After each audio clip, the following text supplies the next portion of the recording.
Yeah, so what I mean by less than 125 on cars, so that's kind of like the minimum, uh, the average that people aim for. And so if you're getting less than that, that really means that you need to focus on just reading comprehension skills. And you can work on that by using third-party passages, um, like Khan Academy, James Weston, any of those are good. So really use those to work on your skills. And if you're above 125, you can slowly move on to the double AMC passages, which will really help in the long run, just learning how to practice with those. Does anyone have any questions?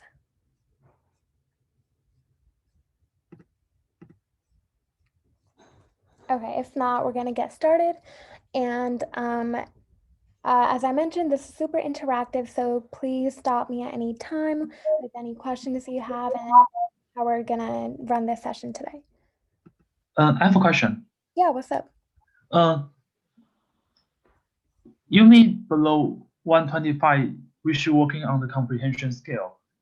And does that mean if I am taking the NCAP in next May, I mean next April, so does that mean I should keep practicing on other third-party resource until I got 125?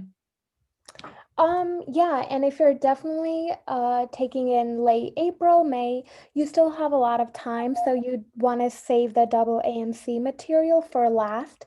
So Including the focus. Sorry, what? including the question pack? Is it including? Are you including the question pack and also the new car question bank? Yeah. So save all the double AMC material for last. So like the Okay. 1 or 2 months before, that's when you want to work on those. Okay. And I have a question on how to pace my improve the pacing on the practice exam. Should I ask you after the class? Yeah, we can discuss that more Okay. after. Thank you. No worries. Okay, so sometimes when we look at a question, a lot of the answer choices might seem tricky, and this is when we want to just start eliminating answers. And this really helps because if you know an answer goes against the main idea or the question, you can eliminate those ones. But you definitely want to like read the answer choice actively and correctly, because sometimes the wording of the questions, as someone mentioned, can be tricky. So you want to make sure you understand the question correctly and the answer choices correctly. So if you don't know what's right, start by looking for what's wrong. So what is wrong with each answer choice? And if you can find something, then you can eliminate it. And that can help you at least narrow down to 2 options, and hopefully you pick the right one. So this is like when you just look at the question for the first time and you're trying to eliminate it. And then the second look, you want to read the question again. You want to understand the question correctly. Make sure you're reading for those words such as except, least, not, and look for differences between the answer choices. So sometimes when you're stuck between 2 questions or 2 answer choices, it can really help to redirect the question in your head and make sure you're understanding what the answer choice is saying and what the other one is saying, and look for a difference. And then you can also refer to the passage and look for the specific information to help you eliminate those answers. And then again, in those questions, look for attractors. You want to be careful of those. Many times the double AMC will trick you, and just be careful when you're reading those answer choices. So how many times does this happen when you're stuck between 2 questions and you pick the wrong answer choice? So what you want to do here is be careful of attractors, so things that make the answer choice sound good. And that's why you end up picking the wrong one sometimes, because the answer choice might sound good, but it might not address the whole question. It might bring in outside knowledge. It might be too narrow or too broad of an answer. So you want to be careful of those attractors and of extreme answer choices like negative or positive language like never or always or hate. So you want to be careful of what the author is saying, and if something goes against the author, that would be like an extreme answer choice.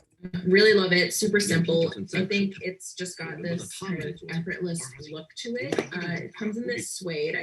I'm going to mute you. Sorry. Yeah, so there's also questions that have half right, half wrong. So you want to be careful of those too, as they might be the right answer to the wrong question.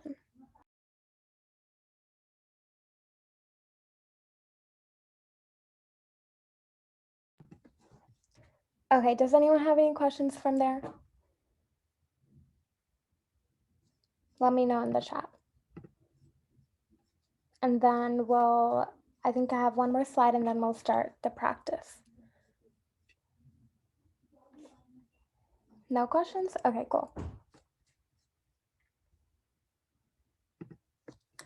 Okay, so last but not least, if you don't know at all, you're really stuck between that question, just guess, mark for review, come back if time allows. Because cars is really tricky, it can take some time going back to the passage and analyzing everything. You don't want to spend accidentally like 5 minutes on one question. Someone asked a question, do you recommend reading the answers first or the passage first? You'll see how we do this when we do a practice.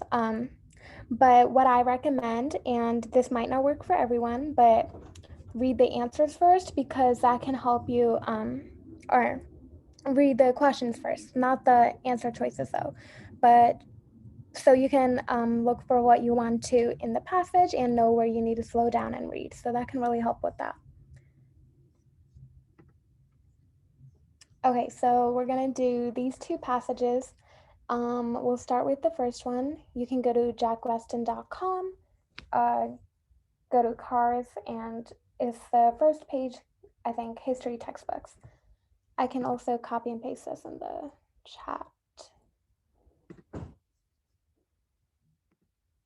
So let me know when you guys are ready and I will start that timer.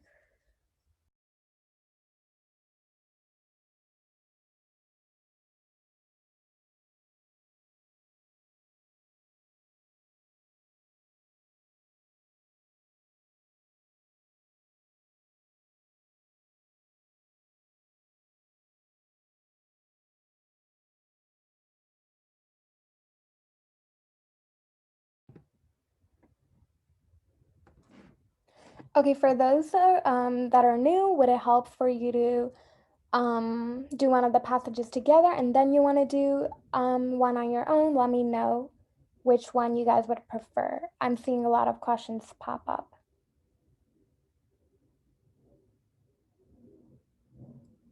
But I'm definitely going to go over the passage, so then you'll see how what I suggest doing, but it's definitely a strategy that you have to kind of play with, and if it doesn't work for you, you don't have to use it at all.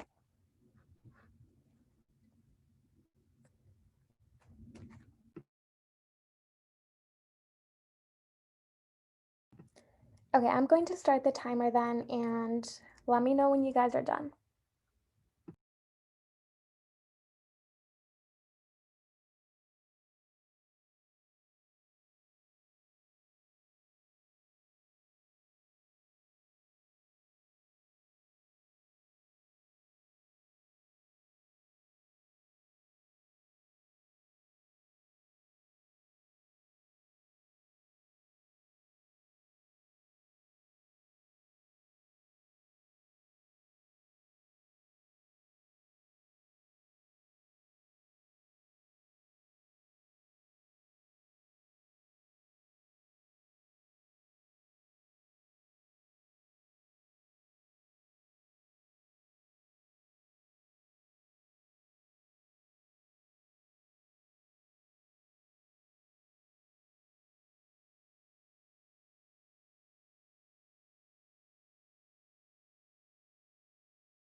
Let me know if anyone needs another minute.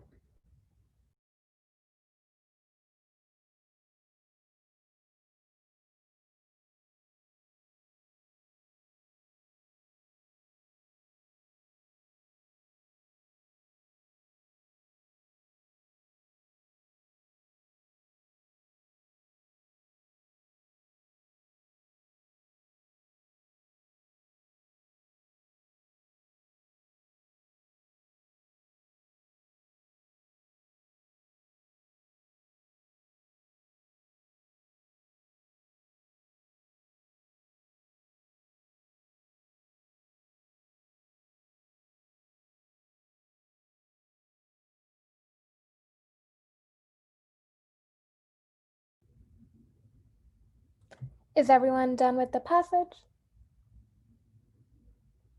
Please let me know in the chat. Okay, cool. Yeah, so we'll go over it now.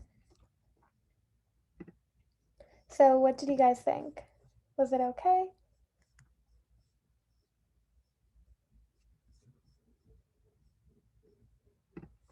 Okay, so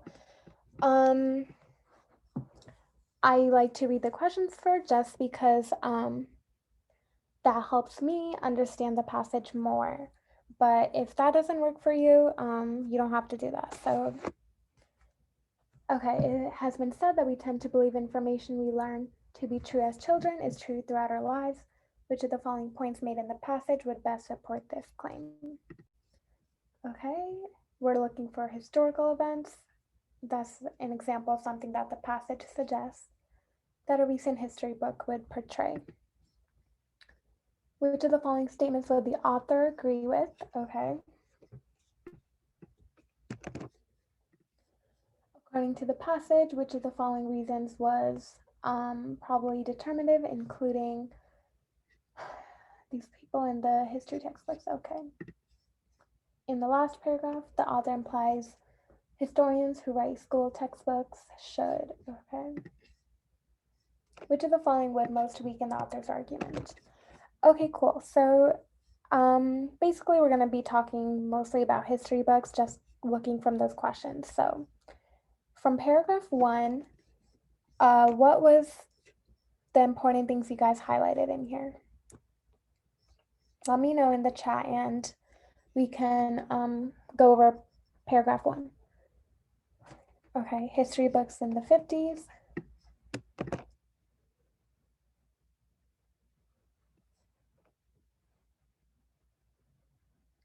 '50s, yeah, America was perfect. Yeah. Its values and political institutions remained constant.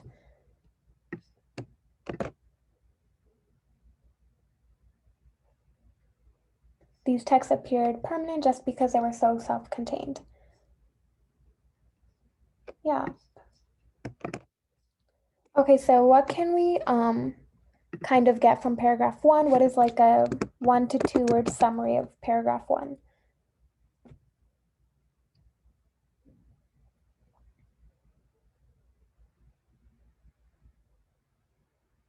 So like 1 or 2 words that we can write down that explains. Okay, yeah. And then I really shorthand it, so I'm gonna say history books in the 50s. Yeah, and they were like, they displayed a perfect nation. Okay, paragraph 2. What else did we highlight in paragraph 2?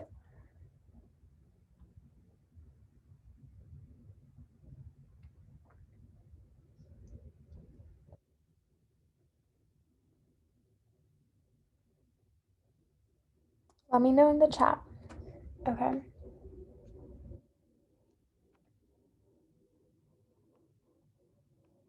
Okay, so children should learn this because they can adapt to rapid changes.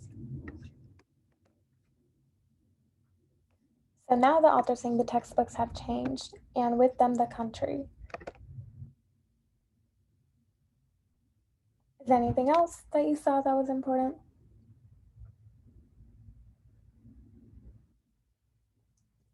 Yep. So there seemed no point in comparing these visions with reality since these were the public truth. Yeah, so the author's kind of saying that history is kind of changing now. The textbooks are changed, the country's changed, there's a lot of rapid change. Okay, what is a good 1 or 2 word summary of paragraph 2?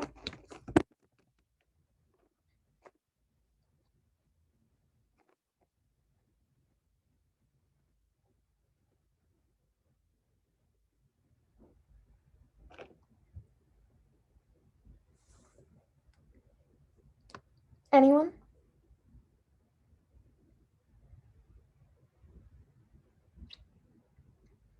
So we're kind of talking about, yeah, changing books. So how books have changed. Okay, what about paragraph 3?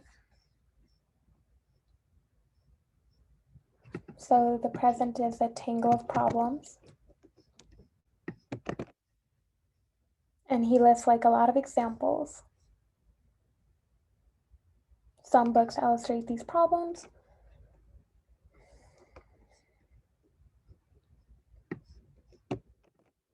And then he gives them problem of a picture of a doll in the sewage. What is paragraph 3? What is a good summary of that?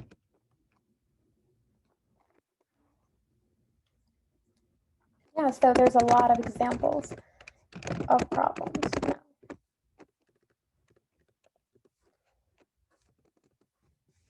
Okay, what about the next paragraph? What should we highlight here?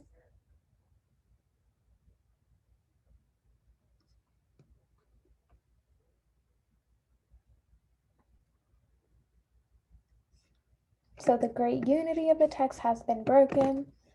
Current text, there's no pattern in the current books. So in the 50s, all of the texts represented the same view.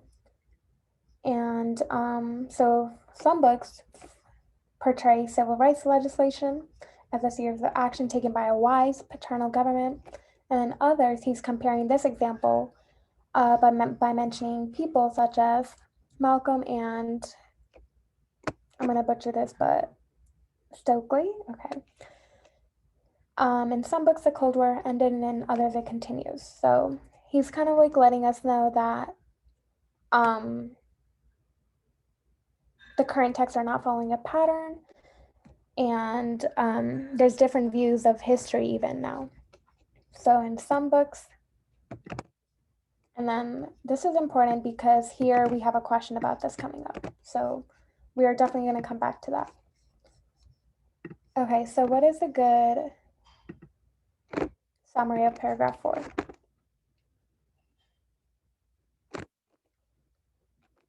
It kind of highlighted the diverse view present in textbook now.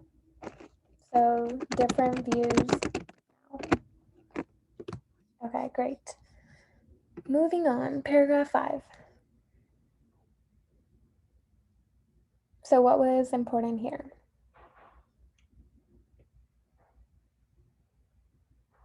So, and he kind of mentioned this in a question too, that adults feel the changes must come from lingering hope that somewhere is out there an objective truth.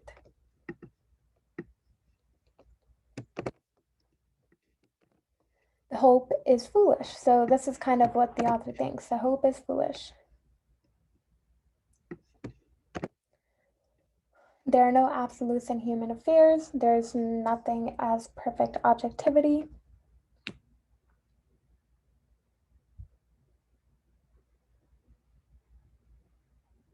So basically, we hope that our history will not change, that we learn the truth as children. That is not the case, of course.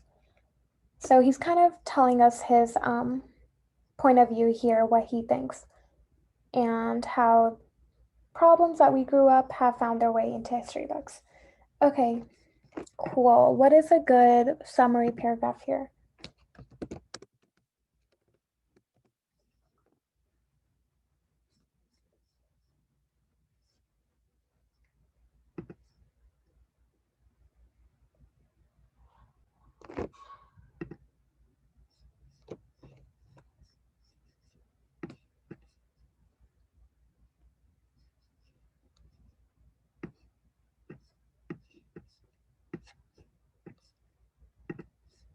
Okay, yep, so there's no absolute truth.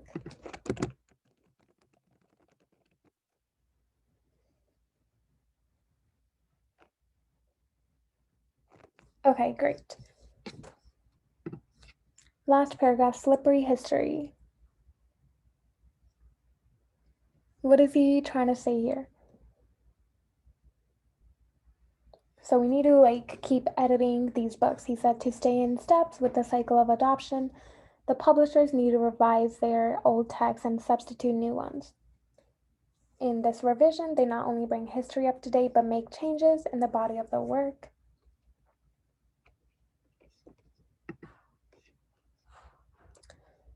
Okay, cool.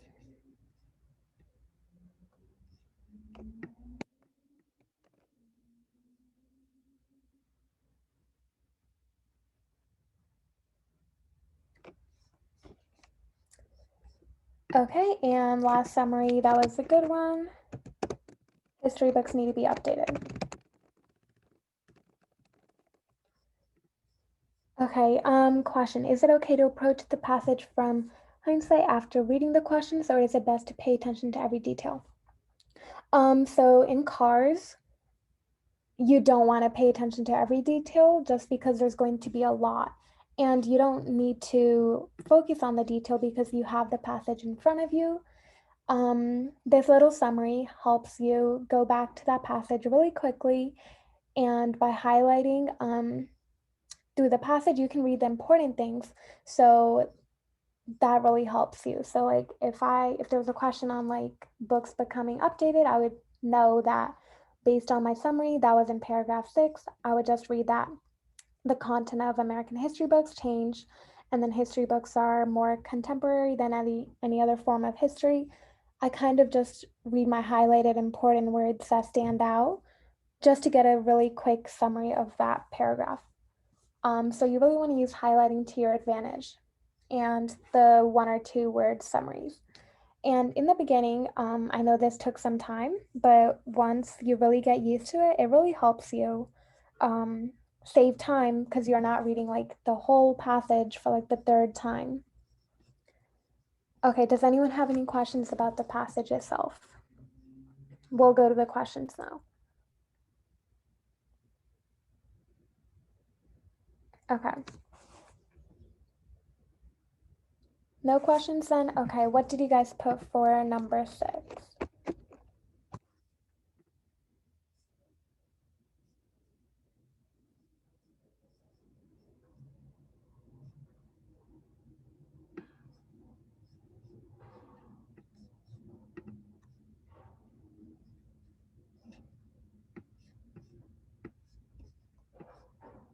Was this a hard question?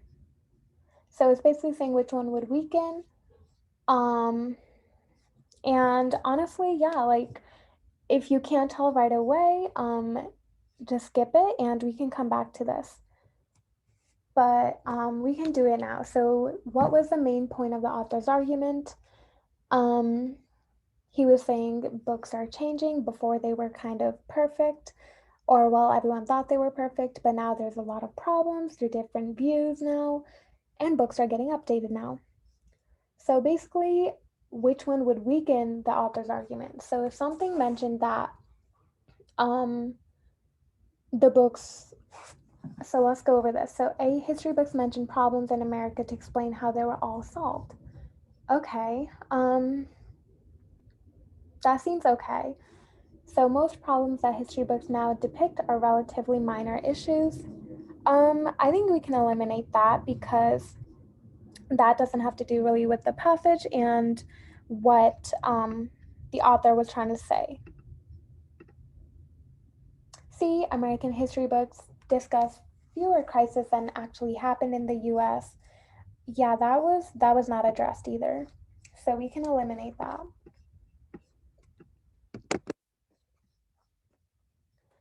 And D, elementary school history books provide a simplified version or a simplified account of US history. And that is something that would be out of scope because just because like simplified account doesn't mean like it doesn't depict the history and the problems. So that's not weakening the author's argument. Okay, so between A and B, which one would weaken the author's argument? So if history books mention problems that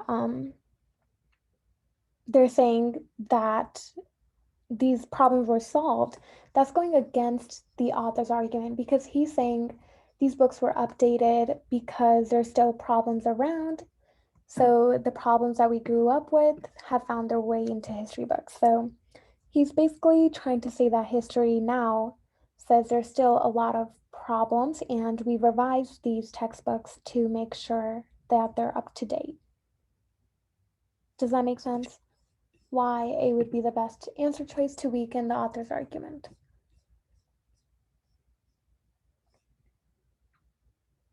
To those who put different answer choices, does that make sense?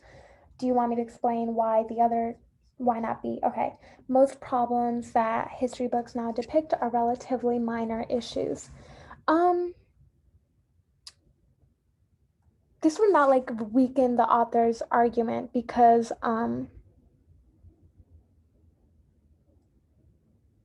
even if the problems like are minor, they're still problems. So that kind of like supports the author because he's saying there are problems in history books, and even if they're minor, they make their way into the book. So the author's trying to promote that history books have changed and now they've addressed more problems, but it's not because they're being solved.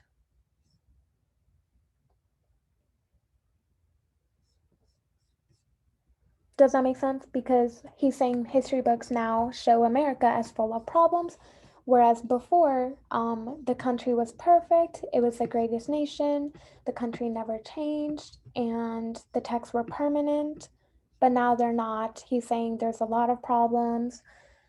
We can even go to paragraph 3. The present is now a tangle of problems, race problems, urban problems, pollution, poverty, basically a lot of problems in America. Okay. In the last paragraph, the author implies that historians who write school textbooks should. So the last paragraph, we basically said books are being updated. So the writers and the publishers revise most of their books every 3 to 4 years. Yeah, so we want to kind of look for an answer choice that best supports that idea of updating books. So which one would that be? C. Yep.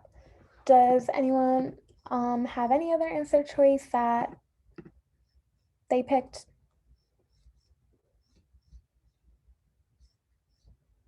Okay, so like A, that doesn't really go with what we're looking for. That mostly addresses the objective truth when they said that adults believe what they learn in their childhood. So that's not really addressing the question. Write their books with the goal of appealing to young students. That is totally out of scope. Ideally be open, yeah, updating their already published books. That sounds like it. And be well versed in both current and the historical past. And that's kind of, it sounds like a good answer choice, but it doesn't support what like being updated would mean, you know? Just because the historian is well versed in the current and historical past doesn't mean they're helping the history book. So we want to like make sure we focus on what the author said in the last paragraph, and he was like really emphasizing that publisher revise, the American history books change, and in the process of revision. So we really want to go with something that emphasizes revision, and C is really doing that. If they're open to updating their already published books, that's going with what the author said, that the publishers revise most of their text and bring new ones every 3 to 4 years. Does that make sense? Okay, great. So according to the passage information, why were these people mentioned in the history textbook? So paragraph 4. So we are saying there's different views now. So paragraph 4 right here. So you want to like read a little before too. So we're saying some books portray civil rights as a series of action taken by a wise, paternal government.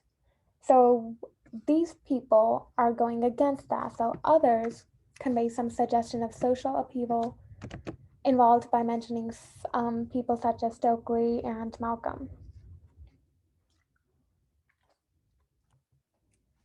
So we kind of want to go with the answer choice that goes against actions taken by wise paternal government.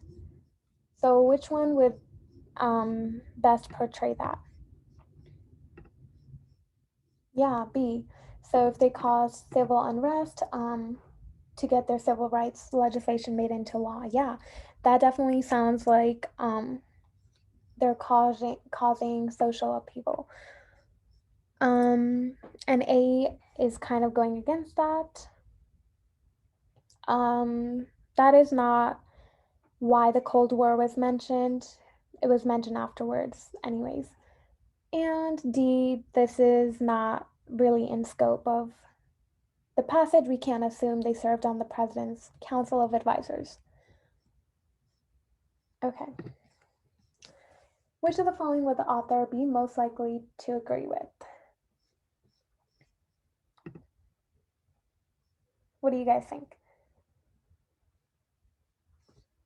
So A, history books from the 50s were not worried about America's stagnation. In the 50s, America experienced few serious social or political problems. C, democracies are so stable that they really suffer. International historians critically assess that America is so great. So C and D is something that we can eliminate. That is not something that we can assume from the passage and what something the author would agree with. And then the author also said that in the books, the 50s seemed like they were perfect, but in reality, they were not. So A would be the best answer choice here. Does that make sense?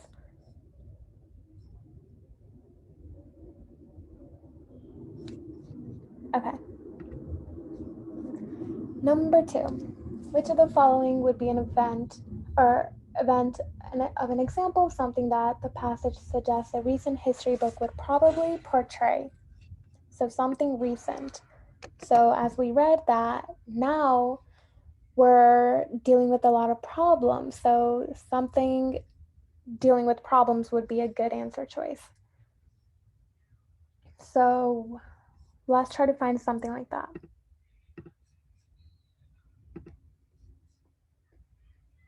Okay. Anyone else? What are your answer choices for this question? So A, the end of the Cold War, which gave America no single enemy to fight against. That doesn't really make sense because we're trying to discuss problems that would come up. The passing of legislation, creating special protections. Also, we want to look for a problem that doesn't go against that. So yeah, so B, okay. So it's kind of in focused on solution, so the passing of legislation. Whereas now we're trying to present problems. So the present is now a tangle of problems.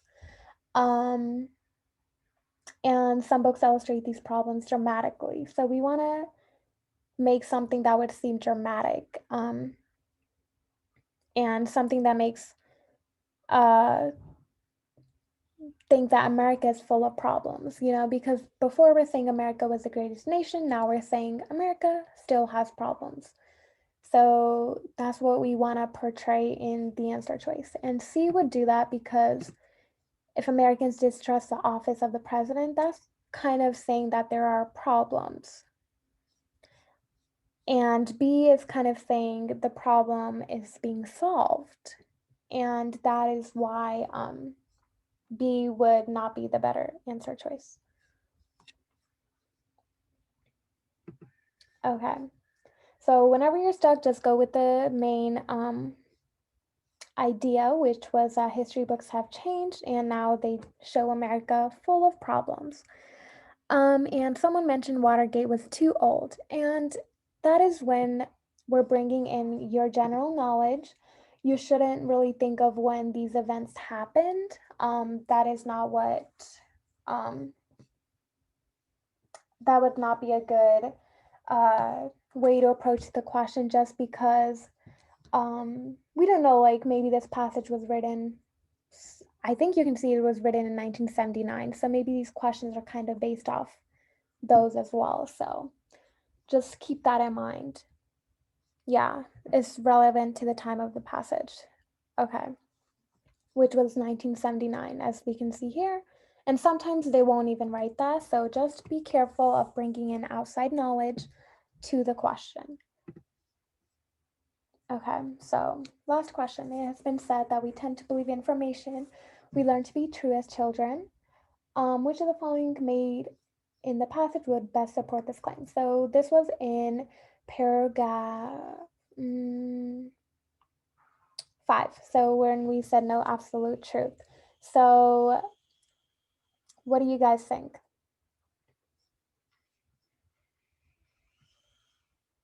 Okay, yeah, so we tend to believe information we learn to be true as children is true throughout our lives.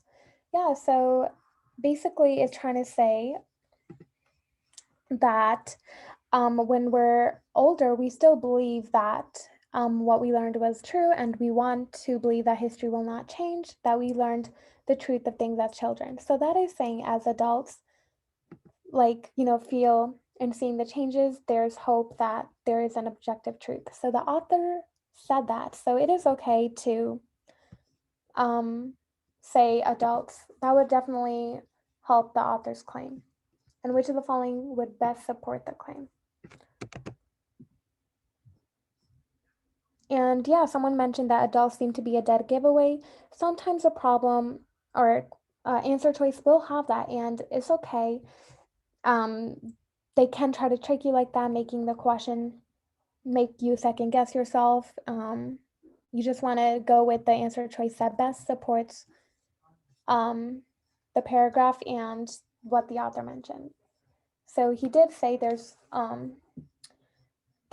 adults are still trying to look for an objective truth because what they learned as children, they want to think that is still the truth. So that would really help the claim. Does anyone else have any questions on this passage or any other thing they want to go over again?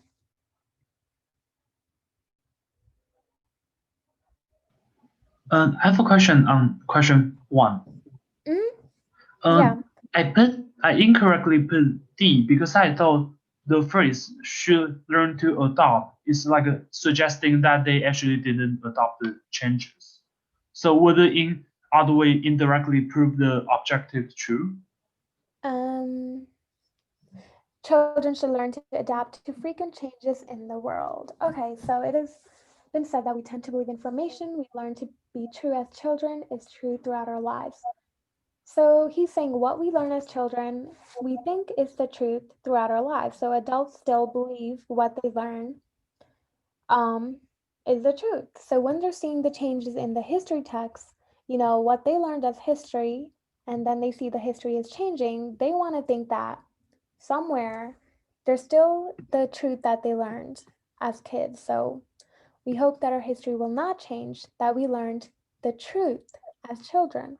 But that is not the case. So what is he trying to say?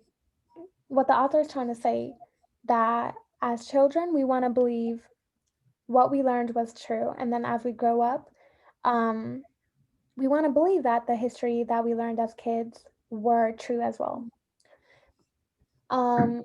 History books from the 50s described America as a perfect nation. Yeah, that is that's what the paragraph 1 was talking about. That is true. But that doesn't support the claim that children what they learned as children was true. Like it says that the author learned that as a child. It doesn't really add to the fact that they're going to believe that their whole lives, so, and about history books.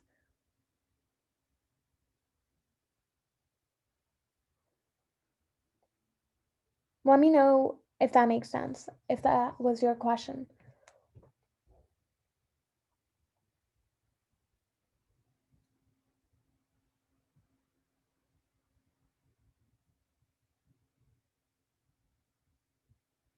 Okay, does anyone else have any other question that they want to go over? Yeah, one seems kind of tricky.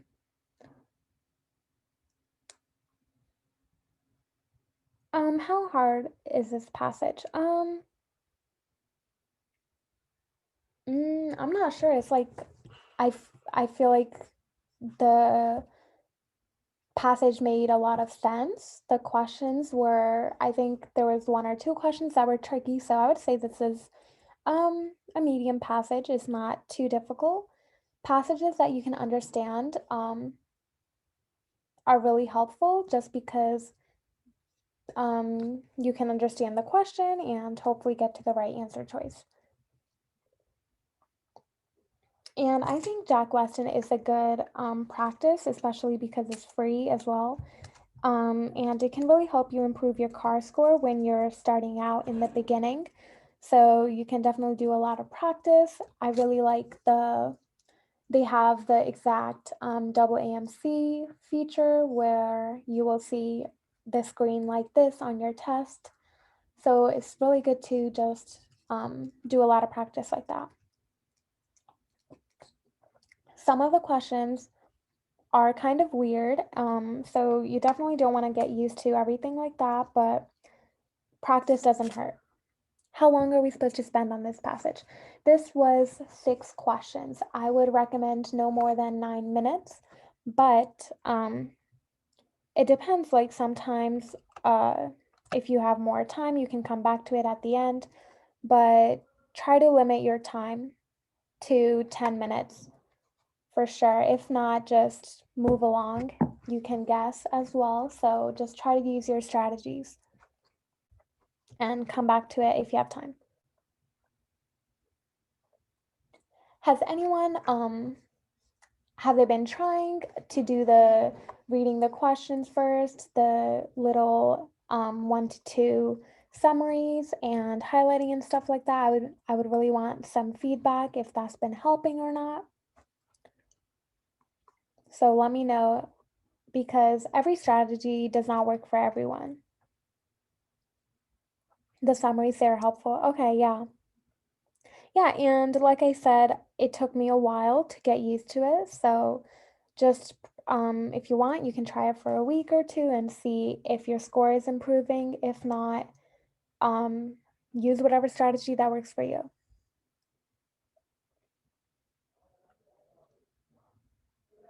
Does anyone else have any other cars questions? We still have a few more moments.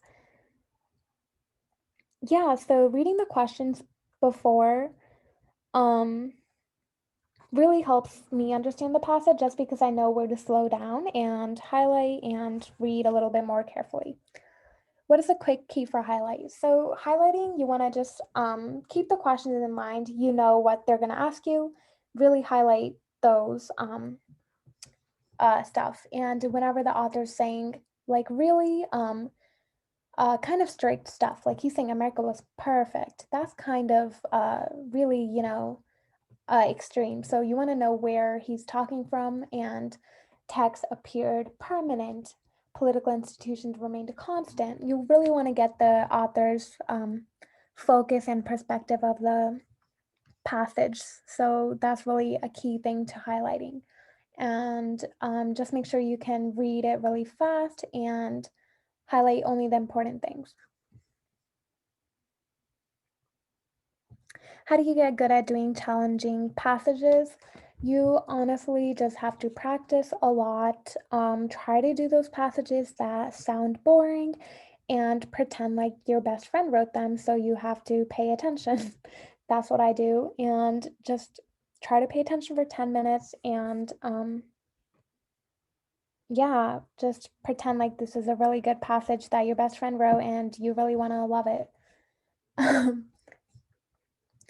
And I mean the short key on the test. Is there a short key like Windows? What do you mean by that? Oh, the quick key for highlight. Highlight is I think it's like the Option and H.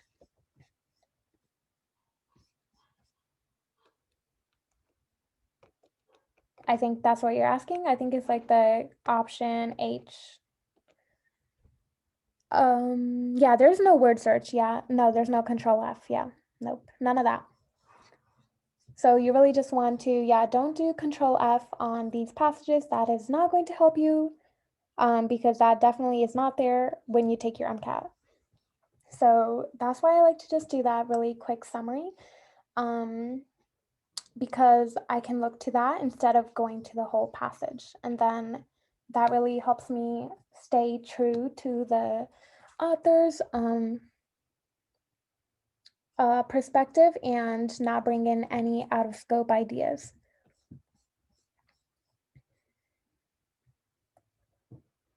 How to practice improving on timing and pacing when I'm doing practice questions at home. So yeah, if you're in the beginning, it depends how far you are from your test. In the beginning, don't worry about time, just do the questions and passages with the strategies that we've talked about. And then slowly, like after you've practiced a little bit and you've gotten better at reading comprehension, then you can start timing yourself, and then worry about the time. And here, there's a really cool thing. You can even set a timer.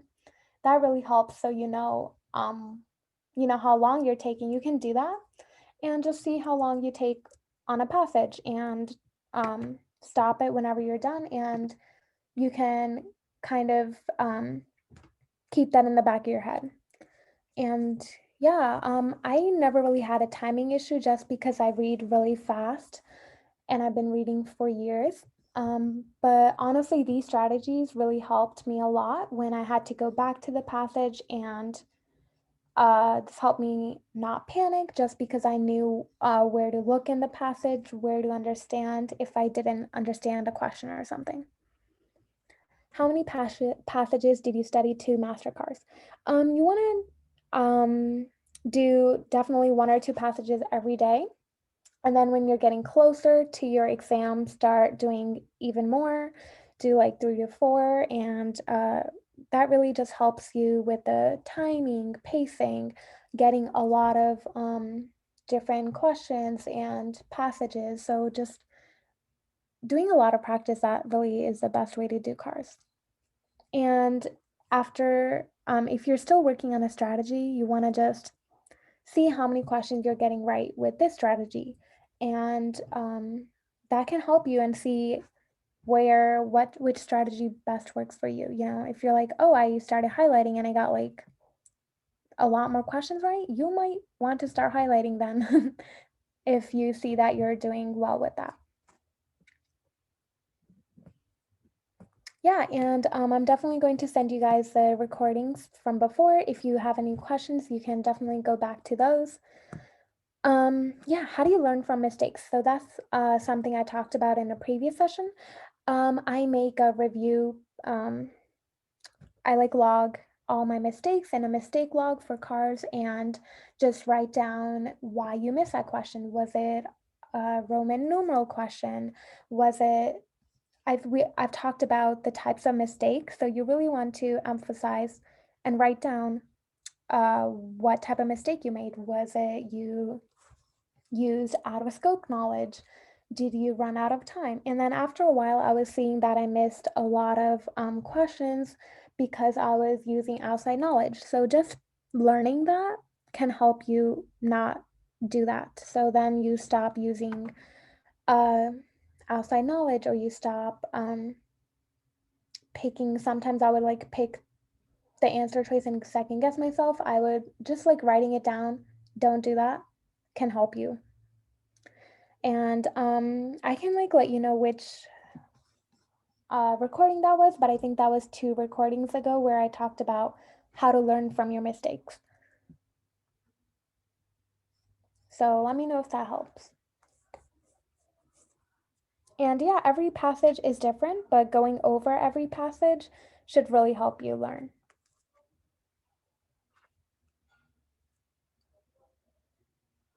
Yeah, if you have any other questions, you can send me an email, and yeah, I will give you the recordings for the old videos, but let me know if anyone has any questions. I can stay for a little bit longer.